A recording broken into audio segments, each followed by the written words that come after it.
Yan mga kababayan, nakita niyo po ba 'to? Sabi ni Sec John Vic Remulla, dati daw kasi, basta pumatay 'no, 5 tao, 10, 20 or 20,000 pang katao yan, titigil ang droga sa Pilipinas. Ang tanong, tumigil ba? May nangyari ba? Natupad ba yung 3 to 6 months na masusugpo ang illegal na droga? Hindi rin. Pero ngayon, sa sistema na ginagawa, kumonti po ang drugs sa Pilipinas. It is a more effective way to solve the drug menace rather than killing people. Ito yung sinabi niya. Yan, nababasa nyo. Well, ito, only 12 tons of illegal drugs are confiscated from 2016 to 2022. Ito ay under pa sa Duterte administration. Pero under the PPM administration, almost 30 tons ang na-confiscate po. Ito, i-emphasize lang natin yung difference ng laban kontra droga noong Duterte administration at ngayong Marcos administration. So, noong Duterte administration, itong war on drugs at yung nangyaring extrajudicial killing, dito nga po sa karamihan ng inosenteng mga Pilipinong dinamay, yun po ay mali.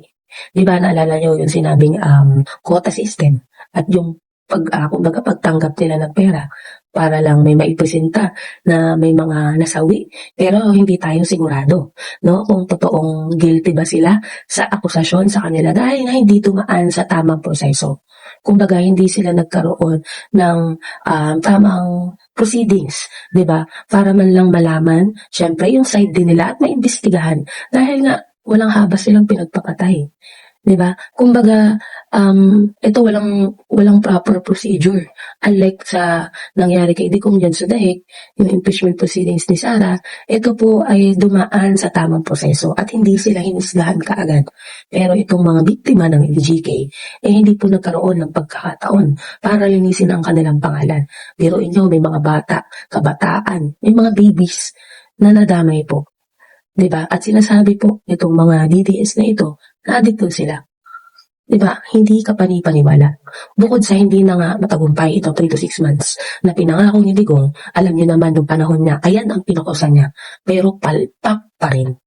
Ngayon sa administrasyon ni Pangulong Bongbong Marcos, sinusiguro nila na patas po ang pagdinig dito sa mga inaakusahan na gumagamit at nagbibenta ng illegal na droga. Kumbaga binibigyan pa rin sila ng chance, no, para malitis ng tama, dumaan sa tamang proseso at hindi labagin yung katulad ng ginawa ng Duterte administration. Dito makikita natin na hindi kailangan kumbaga hindi kinakailangan na maraming buhay ang masawi, no, para masabing matagumpay ang laban kontra droga.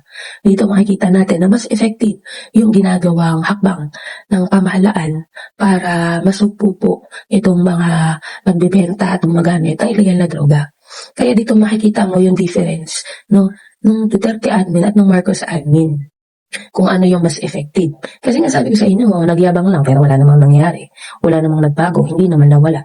Kumbaga, walang accomplishment eh. Kahit man lang yan, hindi man lang na-accomplish. Kasi nga palpak. Inamin niya rin naman yan na hindi siya nagtagumpay. 'Di ba? Kumbaga, ang daming buhay na nadamay sa walang kwentang bagay dahil nga hindi siya naging matagumpay. At alam natin na malapit sa kanila, malapit sa puso nila, itong mga drug lord, wala mang nahuli, 'di ba? Walang nahuli ni isa. Kasi yung mga kilalang big time na drug lord talaga na naisiwalat po ng mga nagdaang taon, ka-close pa nila.